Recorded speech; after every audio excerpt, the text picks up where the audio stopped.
Friends welcome to killer channel. Friends ఎవరైనా మా ఛానల్ని సబ్స్క్రైబ్ చేసుకోకపోతే సబ్స్క్రైబ్ చేసుకోండి. ఎవరైనా మీ డాగ్స్ కానీ మీ పెట్స్ కానీ అమ్మాలనుకుంటే మా ఛానల్ వాట్సాప్ నెంబర్కి మెసేజ్ పెట్టండి. ఫ్రెండ్స్ ఇవాళ మీకోసం టాప్ క్వాలిటీ ల్యాబ్రాడర్ పప్పీస్ తీసుకురావడం జరిగింది. ఇది హైదరాబాద్ దగ్గర శంషాబాద్లో అవైలబిలిటీలో ఉంది. అండ్ దీని ఓనర్ ఏం చెప్పారంటే వీలైతే ట్రాన్స్పోర్టేషన్ ఫెసిలిటీ అయితే ఒక 15 కిలోమీటర్స్ దాకా అయితే ప్రొవైడ్ చేయగలమని చెప్పడం జరిగింది. అండ్ ఈ పప్పీస్ ఏజ్ వచ్చి 30 days అని చెప్పారు ఫ్రెండ్స్.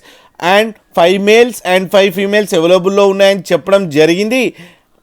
అండ్ మేల్ పప్పీకి ఏమో 13K అండ్ ఫీమేల్ పప్పీకి ఏమో 19K డిమాండ్ చేస్తున్నారు. అండ్ రేట్లో స్లైడ్గా నెగోషియబుల్ ఉందని కూడా చెప్పడం జరిగింది. ఫ్రెండ్స్ మీరు చూడొచ్చు పప్పీస్ ఎంత యాక్టివ్గా, ఎంత హెల్తీగా, ఎంత క్యూట్గా ఉన్నాయో. కింద వీడియోలో మీకు ఎవరికైనా నచ్చితే టైటిల్లో కాంటాక్ట్ నెంబర్ ఇస్తాను, కాంటాక్ట్ అవ్వండి, మాట్లాడండి, తీసుకోండి ఫ్రెండ్స్. అలాగే ఒక్కసారి డీల్ సెట్ అయిన తర్వాత అన్ని డీటెయిల్స్ బాగా చెక్ చేసిన తర్వాతనే మనీ పంపాలని కోరుకుంటున్నాం ఫ్రెండ్స్. అలాగే మా ఛానల్ని సబ్స్క్రైబ్ చేయడం మాత్రం మర్చిపోకండి ఫ్రెండ్స్.